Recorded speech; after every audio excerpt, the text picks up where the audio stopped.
What's good, everybody? I got a word. Yes, I do. Let me not ramble, because, just let me not.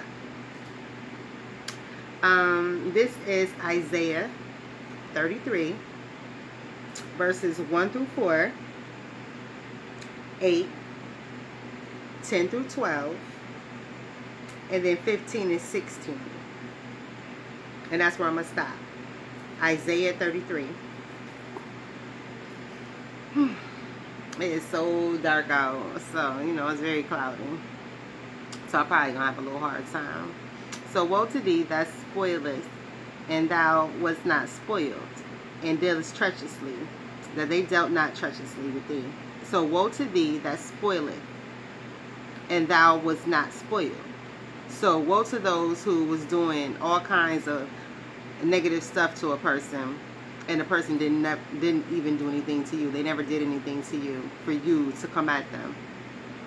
You are very malicious and treacherous towards a person, and this person was not treacherous towards you at all. They did nothing to you. Lord, be gracious unto us. We have waited for thee. Be thou their arm every morning, our salvation also in the time of trouble. So this is the distress of Judah. Judah is telling, God, we thank you, but yet again, it's something coming against us. So what's up? And he said, woe to them that mess with you. I'm going to take care of those who bothered you and you didn't do anything to them. Don't worry about it. Verse 3, at the noise of the tumult, the people fled. So the people got up out of there. There was a horn, whatever a tumult is. The people got up out of there once they heard that. And at the lifting of thyself, at the noise of the tumult, the people fled. And at the lifting up of thyself, the nations were scattered. So when God stood up, right, God got up off of his throne. God got up off of his throne when that tumult, that horn, whatever was heard by the people. They ran off, and God got up off his throne. And verse 4, your spoils shall be gathered like the gathering of the caterpillar, as the running to and fro of locusts shall be upon them. So God said, since I done got up off my throne, trust and believe, everything that you have, everything that you are, everything about you will be eaten up, like when the locust attacks caterpillars, right? He said they're going to eat you just like that. You're going to run up and get done up, right? God said I'm going to run up and do you up, right?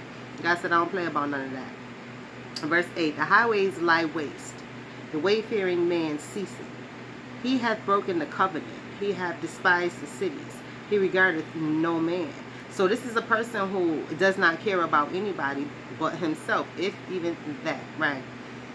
This is the type of person who, like he said, this person has broken covenant, so they despise everything. He does not want to live by the laws of the land. This person does not want to live by the laws of the land. This person regards no man. He doesn't care about anybody but himself, like I said, if that, right? And most people who turn out to be people who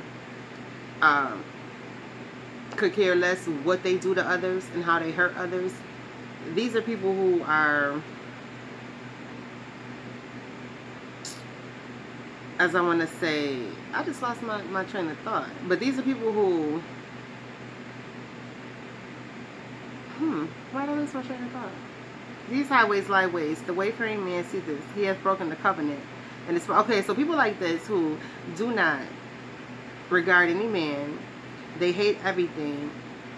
These are the people that are they're here now. This was okay. So it was like, no one's no explanation about that person. Talk about them now. So in the here and now, this is exactly what's taking place, right? That everybody has broken their covenants to everybody.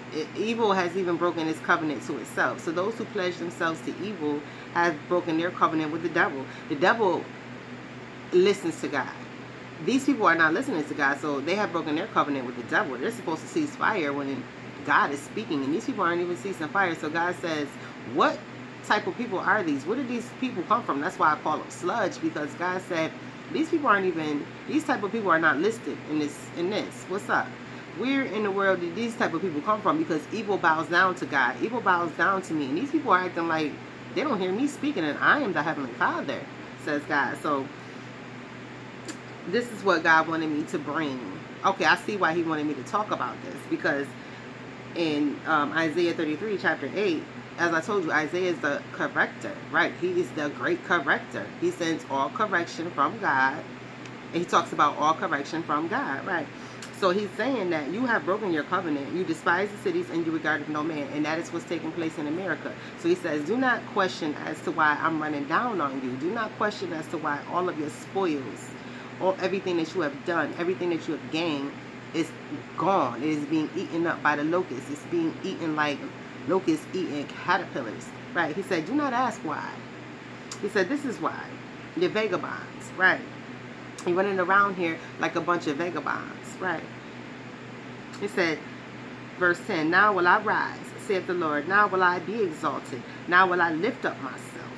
He shall conceive chaff. He shall bring forth stubble. Your breath as fire shall devour you. So he said, even your own breath gonna kill you. Even your own words have killed you. Everything that you thought was so precious and would save you, absolutely not. Money cannot save you. Things cannot save you. Materials cannot save you. Jesus cannot save you if God says no, right? So, with that being stated, God said, you have conceived chaff. You are chaff. So all of you that are vagabonds, all of you who are rioting, all of you despise the cities, all of you who are rioting, despise the cities, despising the cities, who are not following the laws of the land, who are breaking laws all day, every day, who are bulldozing your way into getting what you want. Not rights. Rights are not what you want because you have those. You're trying to bully your way to get other things, right? To get attention, to get notoriety. Now you're just putting yourself back into slavery. Please understand that. Right. So, and the people shall be as the burning of lime. As thorns cut up shall they be burned in the fire. That's verse 12. So God is saying that, right, he has sprinkled lime all across, y'all, like he do a thorn bush, right? He said, I just put lime over thorn bushes and watch it burn. He said, I don't care. Right. He said, right. What I tell you about God, he said, I create fire any kind of way. He said, I throw some lime on it and it feels like fire. It's burning you, absolutely. Verse 15, he that walketh righteously and speaketh uprightly, he that despiseth the gain of oppression, that shaketh his hands from holding up bribes. I don't take no bribes, yo. Go ahead, right? That stoppeth his ears from hearing of blood, and shutteth his eyes from seeing evil, he shall dwell on high. His place of defense shall be the munitions of rocks. Bread shall be given him. His waters shall be short. So God promises accommodations, continual accommodations for those who walk uprightly. He said, if you walk uprightly, if you are a righteous person, if you speak the correct thing, if you follow the laws of the land, if you hate oppression, if you true oppression, not self-made oppression, if you hate oppression, if you do not allow yourself to be bribed and you let people know, yo, you make a stink about it and let people know, I don't take bribes, and you stop yourself from being involved in anything that could take another person's life, hearing of blood, and if you stop your eyes from seeing evil, then God said, anything that God deems evil, then God says, you will always have continual accommodations and they will always be upgraded. As long as you do as I say, as your Heavenly Father, as your leader. I am the leader of this entire nation, meaning people, period. My children, period. Not these people who say they're not mine. You say you're not mine. Why would I claim you as mine? Right? I don't claim bugs as mine. Right? So God says, for those of you who walk uprightly, do not worry. Your accommodations will be there. And they may start small, but they will increase over time. Please understand that. There are people who put in major work, so they have to get their major portion. But everyone will receive a portion, so no one will be starving. So it will grow. It will increase. There's always an upgrade with God. You don't get the main event. Right? God upgrades you. Right? God likes to spend time with his children, so why would he give it to you? Right? All at once, because then you're going to go and enjoy your stuff. Right? You ain't going to forget God because we're his children. Right? Do you forget your mother because she gave you a nice birthday gift? No, you don't. Right? So what you do is, but you enjoy your gift. God said, nah, if I give you the main, You gonna be playing with it so much, you ain't even gonna pay me no attention for a minute. So nah, Nah, I like to spend a lot of time with my children. Not just holidays, God said. I like to spend more than holidays with my kids. So no, I upgrade you continually. Right? Little by little. It's little portions, but it's on a continual basis. God said, I may upgrade you every day. Small pieces, right? Right. You want to lose weight, so every day I might take a little millimeter off you. And it may take you 2 years to get to how you want to look. Exactly. But God says, then I might speed it up a little bit. I might take a 1/4 inch off every other month. Right. So God says, do not worry about getting a huge portion. I love spending time with my children. I love working out with my children. I love having dinner with my children. I love having meals, period, with my children. I love doing activities with my children. And my children know me. They have remembered me. They have seen me in a different light, in a different way. Those who are not my children are still having me on a pedestal. Do not disrespect me. But that pedestal view of God, he said, that means you're still onlookers. You haven't decided to be children. He said, you don't get to disrespect me and talk to me in any old kind of way. But if you're just still looking at me on a pedestal and not speaking, he said, well, you already made the choice that you're idolizing me. You're not seeing me as your father. I'm a statue to you. I'm no different than that Jesus stuff y'all see. All right. So God says, nah, that's not a relationship. That's an idolization. And that's not what I'm asking for. So no, apparently you're not my child if you're idolizing me versus spending time with me. Right. Right. He said, at no time do you have to treat me like a father that haven't been there and you got to warm up to him. He said, nah, just come on in. What's up? How you doing? Right. God said, I'm sitting here scratching my nuts. What's up? Come on in and talk. Right. That's how comfortable he'll get with you. So he like, why you not comfortable with him like that? You not, don't be all formal. Even if you don't know who your dad is and you meet him for the first time, don't be formal with him. That's your blood. Talk to him. Right.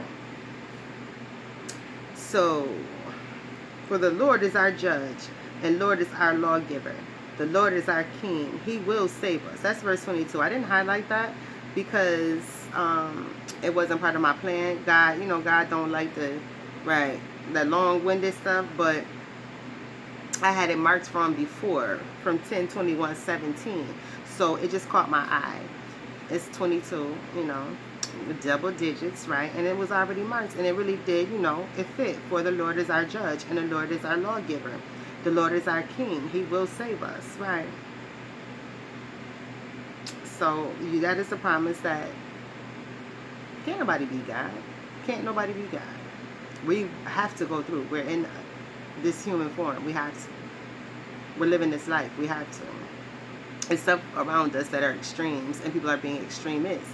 So in a negative way. So we have to be here, and we have to deal with this. So God is just telling us, as long as you're my child, I will always make sure the law is on your side. I will always make sure people understand that you are my queen, you are my queens, and you are my kings. So do not underestimate me as your father. I will always come through with my sword and chop off any head that has a problem with you. But understand, Michael is always watching. So before it comes to you, if it's not one of my tests, it will never touch you, because Michael is always on guard for my babies.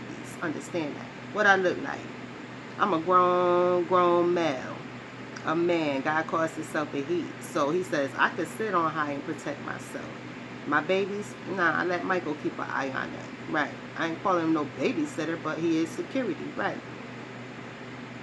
Exactly. He says, so before anything touches you, trust me, Michael has already taken care of it if it's not one of my texts. That's why nobody can touch this right here. I got her in a headlock. Right. Thus saith the Lord. I got her in a headlock. Nothing will ever touch this one. I got a chance to see Archangel Michael while I was taking a pee. I was peeing back in 2018.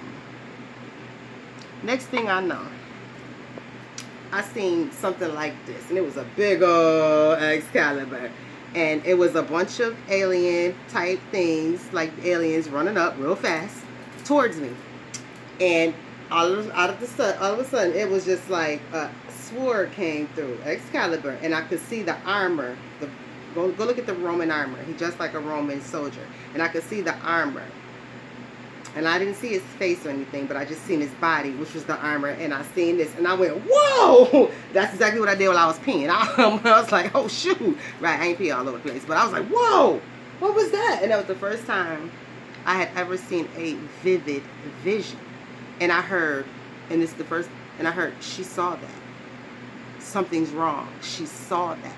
That is the first time I have ever, that was before all of this card reading was going on, but this was in the early days, so this had to be around November, and I heard she saw that, and I was like, what? I wasn't hearing my voices like that. I was like, I heard she saw that. Something's wrong. She should not have seen that. I seen Michael taking down, cutting the heads off of all of those alien things that were running towards me. Right, y'all seen Aliens when they was taking over, right? Or right, what was it, Predator versus Alien or something? I forgot what it was, but they were running over, taking over everything. Right, that's what was coming at me while I was peeing, and I was like, whoa, right? And it was like, she saw that something's wrong. So, right, I didn't understand nothing, and that's when I started going with the flow with life, and took that card reading stuff seriously, and went to what I knew, fasting and praying. Right. Fasting and praying, because I didn't know what in the world was going on, why I was hearing no voices, and why I seen that very vivid vision. Right, not that. And then I heard, then like an audible voice that went with the vision. Now I'm seeing little visions here and there, you know, little flashes, but that was like a 5-second, 3 to 5 second movie scene. It looked like a real movie, and then to hear a voice that coincided with it, like she saw that. Something's wrong, right? Like she shouldn't have seen that. And then, you know, I don't remember what else happened, but of course I was on the toilet peeing, so I, you know, got up, right? And like I said, fasting and praying, and that's when all hell broke loose in my life, right? Spiritually, right? And I did what I knew to do: fast and pray, stick with God. God, do not let me slide in them books, right? Those journals of mine. So, with that being stated, I am all done. That is Isaiah, the Great Corrector, chapter 33. There's different verses that I read. I want you guys to have a nice evening, an excellent evening. We're still having excellent evenings. Like, our days are really flowing properly and beautifully, and it's awesome. We do start off good, we have great, and we do end up excellent. So we are having a incline. Yes, we are. We are having an incline every day. It's the same, right? Then we start over fresh every day, right? Every single day, and it's been beautiful, right? It's been very beautiful, and yet again, all blessings to you guys who are on this self-love tour, right? Self-love tour, right? Healthy self-love tour. The babies are kicking. I guess they're, you know, what they cheering for you guys too, right? I just got kicked, right? So you guys have a wonderful, excellent evening. I hope you guys have something good. I want some fried chicken wings. I think I'll do that. Have a great one. Don't forget to drink your iced tea, right? Lemon iced tea. We're still doing that. You know, it's usually 24 to 48 hours. Bye-bye.